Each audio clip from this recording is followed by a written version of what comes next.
전 지금 일어나고 있는 주요 문제가 모두가 머스크 트럼프 동맹이 여러 면에서 계속될 것이라는 사실을 깨닫기 시작했다는 점이라고 봅니다.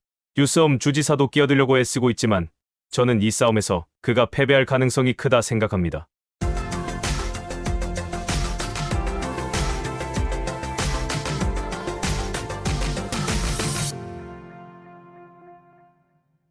안녕하세요. 오늘의 테슬라 뉴스입니다. 오늘 테슬라는 338.26을 기록했고요. 오늘 0.1%의 하락이 있었습니다. 자, 테슬라의 한 주 동안의 변동성을 보면 현재 마이너스 2.25%를 기록하고 있고요. 한 달 동안의 변동성은 28.84%, 6개월 동안의 변동성은 91.97%, 2024년 1월 1일부터 현재까지는 36.12%의 상승을 보여주고 있습니다. 자, 테슬라 관련 소식부터 전하면 테슬라가 4분기 마지막 달에 접어들면서 미국과 캐나다를 위한 업데이트 추천 프로그램을 출시했다고 합니다. 자, 4분기의 마지막 몇 주가 얼마 남지 않은 지금 테슬라는 북미 지역을 위한 새로운 추천 프로그램을 출시했는데요. 이 새로운 추천 프로그램은 더 큰 할인과 더 큰 보상을 제공하며 특히 사이버 트럭에 대한 할인 또한 포함하고 있습니다. 이 테슬라의 X 계정을 보면 미국 및 캐나다의 테슬라 추천 프로그램이 대규모 업데이트되었다라고 하고 이 테슬라를 리퍼럴로 구매할 시 $2,000를 할인해주고 또 리퍼럴을 제공한 사람은 $1,000를 적립할 수 있다고 소식을 전하고 있습니다. 또한 12월 31일 이전에 차량을 인도받는 경우 3개월 무료 FSD를 사용할 수 있고 같은 기간 동안 무제한 슈퍼차저를 사용하는 혜택도 제공된다고 합니다. 자, 미국의 추수감사절이 얼마 안 남았기 때문에 많은 사람들에게 홍보하기 위한 정책이라고 생각되는데요. 업데이트된 추천 프로그램에 적용을 받는 차량은 테슬라의 모델 S와 모델 3, X와 Y가 해당되며 앞서 말한 대로 테슬라의 사이버 트럭도 포함이 되어 있습니다. 이 모델 S와 모델 X 그리고 사이버 트럭의 구매자는 미국에서 $2,000의 할인을 받을 수 있고 모델 3 및 모델 Y의 구매자는 $1,000의 할인을 받을 수 있게 되었는데요. 이전에는 신차를 구매하는 분의 경우 $1,000를 받을 수 있고 리퍼럴을 제공한 오너의 경우에는 $500를 제공받았지만 이제는 $2,000와 $1,000로 그 혜택이 2배나 증가했고 4분기 판매를 늘리기 위한 테슬라의 정책으로 보이며 이 방법을 통해서 많은 차량이 판매되었으면 합니다. 자, 다만 지금 리퍼럴은 미국과 캐나다에만 해당이 되고요. 다른 나라에는 해당이 안 된다라고 하는데 혹시 해외에서 오늘의 테슬라 뉴스를 시청하시는 구독자님 중 테슬라를 구매하실 계획이 있다면 영상의 정보란에 있는 리퍼럴 코드를 이용해서 차량을 구매하실 수 있고 이 테슬라의 모델을 $2,000 할인받으실 수 있으니 꼭 놓치지 마시기 바랍니다. 자, 다른 테슬라 소식은 테슬라가 호주에서 저렴한 리스 프로그램이 출시되었다고 합니다. 노베이티드 리스라고 불리는 리스 프로그램은 주로 호주에서 사용되고 있는 자동차 리스 방식으로 알려져 있는데요. 직원이 차량을 리스하면 그 리스 비용을 고용주가 대신 지급하는 구조로 고용주는 직원의 급여에서 리스 비용을 공제하여 리스 회사에 지급하고 남은 금액을 직원에게 월급으로 주기 때문에 호주에서 노베이티드 리스를 사용하는 직원은 소득세를 절감하는 것이 가능하다고 합니다. 자, 이를 위해서 테슬라는 리스 마이 테슬라 프로그램을 통해서 웹사이트로 간단하게 신청할 수 있는 시스템을 마련했다고 하고요. 이전에는 불필요한 수수료와 복잡했던 과정을 없앨 수 있게 되었다고 합니다. 자, 이런 독특한 리스 방식을 통해서 호주의 운전자들이 테슬라 차량에 더 쉽게 접근하고 저렴하게 이용할 수 있게 되면 좋겠고 호주에서도 테슬라의 판매가 더 늘어나기를 바라겠습니다. 자, 다음 소식은 테슬라의 경쟁사인 BYD에 대한 소식인데요. 놀랍게도 BYD가 한국 진출의 초읽기라고 하며 앞으로 현대와 기아와 정면 승부를 벌이겠다고 합니다. 자, BYD 코리아의 홈페이지를 방문하면 커밍순이라는 말이 쓰여져 있고 국내 승용차 시장의 진출을 본격적으로 알리고 있는 상황인데요.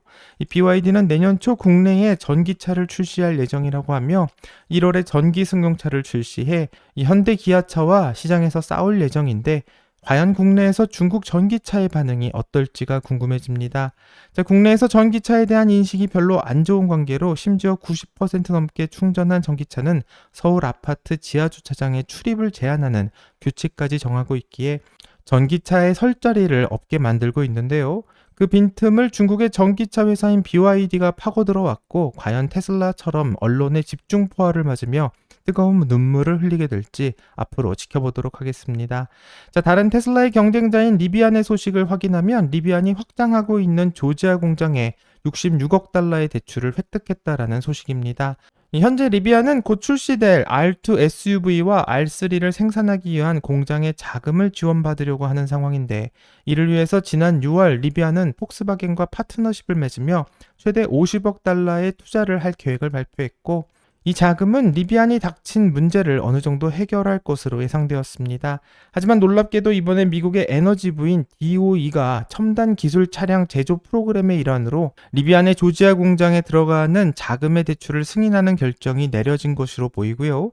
이 정부에서는 리비안의 공장을 짓는데 60억 달러의 원금과 약 6억 달러의 이자가 포함해 이 대출을 해준다라고 결정했습니다. 자, 이 돈은 리비안이 공장을 짓는 계획에 도움이 될 것이라고 말하고 있지만 과연 정부가 이렇게까지 하는 것이 맞는지 매우 궁금해지는 것 같습니다. 자, 미국 정부에서는 리비안의 시설이 완공된다면 2030년까지 약 7,500개의 일자리를 창출할 수 있다고 말하고, 또 공장 건설 기간 동안 2,000개의 정규직 일자리를 창출할 것으로 예상하기 때문에 대출을 승인해 주었다고 합니다. 자, 전기차 제조 분야에서 미국의 리더십을 더욱 강화하는데 도움이 될 것이다라는 이유를 들고 있는데요. 개인적으로는 조금 이해가 되지는 않는 것 같습니다.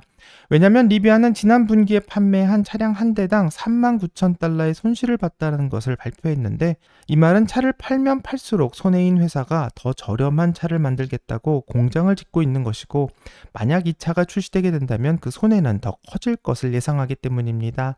자, 어쩌면 테슬라의 전기차 사업이 너무 커지자 이를 견제하기 위한 수단으로 리비안을 지원하는 것은 아닌가 의심이 되는데요.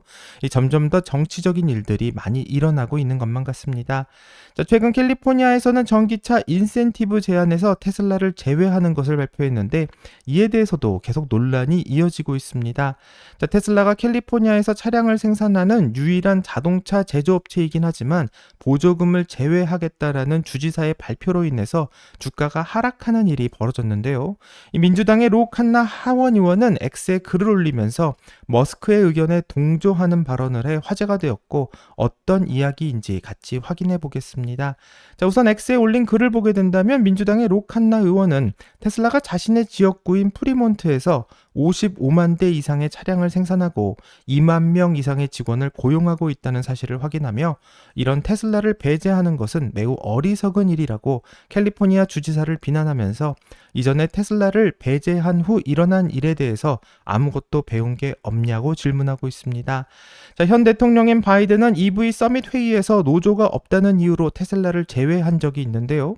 결국 이 선택으로 인해서 대통령 선거에서 대패하는 결과를 만들었고, 캘리포니아 주지사도 같은 실수를 반복하고 있기 때문에 과연 선거에서 어떤 결과가 있을지 궁금해지는 것 같습니다. 자, 이런 말도 안 되는 일로 인해서 같은 민주당의 의원마저 잘못된 일이라고 말하고 있는데, 과연 월가에서는 이번 사건을 어떻게 판단하는지 그 이야기를 한번 들어보겠습니다. 영문 음성과 한글 자막의 인터뷰는 영상이 시작되기 전 회원님들에게 먼저 선공개되었고요. 회원에 가입하시게 되면 원본 영상을 시청이 가능합니다. 그럼 라이센스 문제로 한국어로 더빙된 영상 시청하려고 하며, 영상을 시청하시기 전 꼭 구독과 좋아요로 응원해 주시기 바랍니다. 캘리포니아 주지사 게빈 뉴섬이 연방 보조금이 폐지될 경우 EV 구매자들에게 리베이트를 제공하는 제안에서 테슬라를 제외했습니다. 뉴섬 측은 블룸버그와의 인터뷰에서 시장 점유율 제한 때문이라고 밝혔고, 머스크는 X에 이 제안을 두고 미쳤다라고 글을 올렸습니다.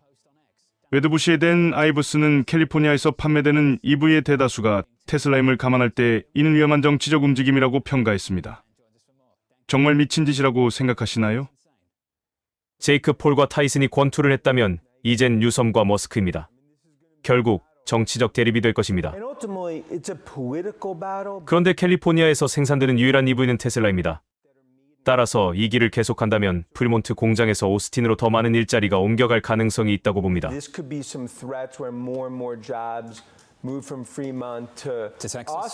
결국 연방 세제 혜택이 사라질 것이라는 점에서 이는 테슬라에 긍정적입니다. 이런 갈등이 계속될 겁니다. 이 관계에 대해 조금 더 알아봅시다. 바이든 때의 관계는 우리가 알고 있죠. 기본적으로 테슬라보다는 GM과 포드 같은 노조 기업에 더 치중되었기 때문이었습니다. 이번엔 무엇 때문일까요? 보세요. 일단 머스크는 수년 동안 바이든 행정부에서 제외되었습니다. 디트로이트, GM, 포드에 집중했기 때문이죠. 여기서 보면 머스크와 뉴섬 간의 분명 갈등이 존재합니다. 본질적 의의는 연방 차원의 세액공제가 사라지는 상황에서 캘리포니아가 이를 막으려는 시도로 보입니다. 그러나 현실적으로는 캘리포니아의 프로그램 예산이 소진된 것입니다. stop that. But the reality is that the money ran out on this program in California. 연방 차원에서는 분명히 일론 머스크를 지지하는 모습이 보입니다. 하지만 캘리포니아 같은 주 차원에서는 갈등이 있는 것 같습니다. Because of this tension, he's losing it. 주와 연방 차원에서의 관계는 자율주행 같은 기술에 얼마나 중요한가요? 우리는 연방이 더 중요하다고 봅니다. 여기서 핵심은 자율주행 기술입니다. 우리는 자율주행 기술만으로도 테슬라가 1조 달러의 가치를 지닐 것으로 믿습니다. Piece is worth $1 trillion alone to Tesla. 연방 규제의 복잡성이 해소된다면 이는 큰 의미가 있습니다. 캘리포니아에서는 유섬이 자율주행, 특히 FSD의 비감독 운행에 대해 저항할 가능성이 있습니다. 하지만 이는 계속될 문제이고 테슬라는 자율주행 분야에서 더 많은 발전을 이룰 여지를 가질 것이라고 믿습니다. 결국 테슬라 스토리의 핵심은 AI와 자율주행입니다. Themselves within autonomous, and that's really what I believe is the key to this Tesla story. It's about AI and autonomous. 캘리포니아에서 뉴섬이 하는 일은 테슬라의 더 큰 이야기에서 보면 거의 부차적인 문제입니다. 이는 트럼프 대통령 이후 머스크의 큰 도박 덕분에 테슬라가 신데렐라 스토리를 써온 이유이기도 합니다. Since Trump got in because of the Musk bet. 하지만 자율주행과 연방 규제에 관한 문제는 단순히 스위치를 켜고 끄는 것처럼 간단하지 않습니다. 의회를 통과해야 하고 일론 머스크가 권력에 가까운 위치에 있다고 해서 이 문제를 해결할 수 있는 것은 아닙니다. 물론 그것만으로는 불가능하지만 상당히 진척시킬 수는 있습니다. 그러니까 머스크가 이 문제를 야드 선까지 밀어붙일 수 있다고 칩시다. 현재는 40야드 아니면 50야드 중간 지점 정도쯤에 있는 것 같습니다. 공화당 우세와 워싱턴 내에서 지난주 우리가 본 것을 바탕으로 판단했을 때 자율주행에 대한 지지가 커지고 있다고 느끼고 있습니다. I feel like there's a groundswell for autonomous, but no doubt when it comes to EVs, 의회에서도 그런 지지가 있다고 느끼십니까? 전 지지가 있다고 믿습니다. 우리가 들은 바와 판단에 따르면 이런 지지가 있는 이유는 중국에서 벌어진 일 때문입니다. 중국이 자율주행 분야에서 미국을 크게 앞서가고 있기 때문입니다. 이는 규제의 거미줄이 없기 때문입니다. 그래서 트럼프가 AI 책임자를 임명해야 한다고 이야기하는 것이죠. 그럼 AI 책임자는 누가 맡게 될까요? 머스크는 이 모든 것에 대해 최전선의 자리를 차지할 것입니다. 그래서 트럼프에 대한 머스크의 배팅은 역사상 엄청난 배팅이었다고 계속해서 말할 것입니다. ages for Musk, betting on Trump. 머스크와 주지사 간의 갈등의 핵심과 어느 정도 관련이 있습니다. 워싱턴의 백악관에 있으면서 정책을 수정하는 것과는 또 다른 문제입니다. 백악관이 아마도 우위에 있겠지만 그게 어디까지 갈지가 문제입니다.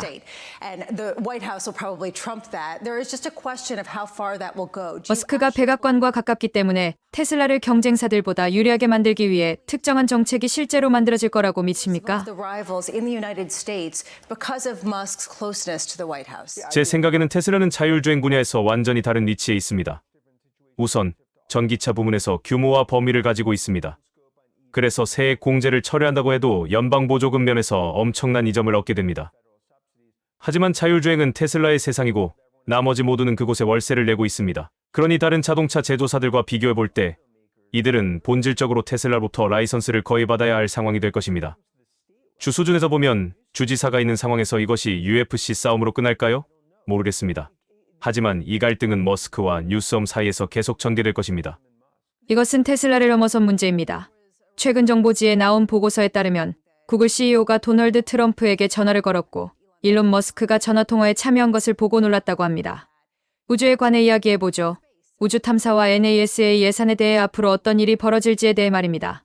머스크의 영향력이라는 것이 단순히 투자자로서 편승해야 할 무언가로 보이는 이유는 무엇일까요? 이는 그의 대통령과의 가까운 관계로 인해 자동적으로 그에게 이익을 줄 특정한 정책들이 존재할 가능성이 크기 때문입니다. 당신이 제가 설명할 수 있는 만큼 충분히 잘 말씀하신 것 같습니다. 머스크와 트럼프의 관계는 쉽게 사라지지 않고 계속해서 확장될 것입니다. 그리고 이 관계는 시진핑 주석과의 관계에서 머스크가 보여주는 능력을 보면 중국 관세 논의에서도 분명히 드러날 것입니다. AI와 자율주행 전기차 분야에 관해 논의할 때 결국 디트로이트로 돌아오게 됩니다. 머스크는 한때 테이블에 제외되었지만 이제는 가장 중요한 위치입니다. Now there's a knock at the door. It's Elon.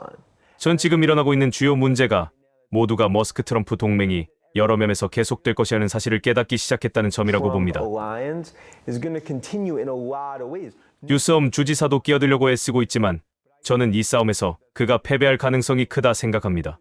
이 방향으로 계속 싸우면 어떻게 될까요? 더 많은 일자리가 옮겨가게 될 거고 결국 머스크를 건드리면 안 된다는 결론에 이를 것입니다.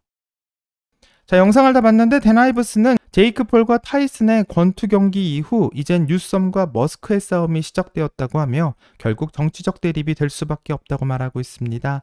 자, 이번 발표로 프리먼트 공장에서 오스틴으로 더 많은 사람들이 옮겨갈 가능성이 커지게 되었다고 말하고 있고요. 이전에는 테슬라가 GM과 포드와 같은 노조 기업이 아니라서 이런 것에 배제가 되었었지만 이번에는 딱히 이유도 없다라는 이야기가 나오고 있고, 이 주와 연방 중 어느 곳이 자율주행에 더 중요한가를 묻자 댄 아이브스는 연방이 훨씬 더 중요하다고 대답하고 있습니다. 그 이유는 테슬라는 자율주행 기술이 바로 핵심이기 때문에 이것이 허가를 받아야 테슬라가 1조 달러의 가치를 확실히 만들어내는 것이 중요하기 때문이라고 말하고 있고요. 하지만 일론 머스크가 트럼프와 가깝다고 해서 자율주행이 확실히 통과되는 것은 아니고, 이 자율주행이 확실히 통과되려면 의회의 동의가 있어야만 하는 사실인데, 이 월가에서는 자율주행을 허가해야 한다라는 지지가 커지고 있다고 분석하면서 의회에서도 동의를 할 것을 예상하게 합니다. 왜냐하면 최근 중국이 자율주행 분야에서 미국을 크게 앞서 나가고 있기 때문인데 이 관련된 규제를 풀려는 움직임도 나오는 것만 같습니다. 자, 결국 AI 책임자는 일론 머스크, 미국의 인공지능에 대해서 최전선의 자리를 차지하게 될 것이라고 예상하게 되는데요. 이런 일론 머스크에게 싸움을 거는 것은 정말 패배할 가능성이 큰 일이고, 일론 머스크와 트럼프는 여기서만 끝나는 것이 아니라 앞으로 관련된 범위가 더 확장될 것이라고 예상하고 있기 때문에 과연 이 둘이 어디까지 그 관계를 확장할지 같이 한번 기대해 봐야 될 것 같습니다. 자, 현재 기가 텍사스에서는 사이버캡의 테스트를 하고 있는 것을 영상으로 확인할 수 있는데요. 이 말은 출시할 시점이 정말 얼마 남지 않았다라는 것을 알 수 있게 하고, 이 트럼프 집권 기간 동안 테슬라의 로보택시가 상용화된다면 과연 테슬라의 가치는 어떻게 변하게 될지가 기대되며, 오늘의 테슬라 뉴스 구독자님과 그 결과를 같이 한번 확인해 보겠습니다. 여기까지가 오늘의 테슬라 뉴스고요. 오늘 영상이 도움이 되셨다면 구독과 좋아요 그리고 알람 설정 부탁드립니다. 오늘 좋은 하루 되시고요. 오늘의 테슬라 뉴스는 내일 또 새로운 소식으로 다시 찾아오겠습니다. 감사합니다.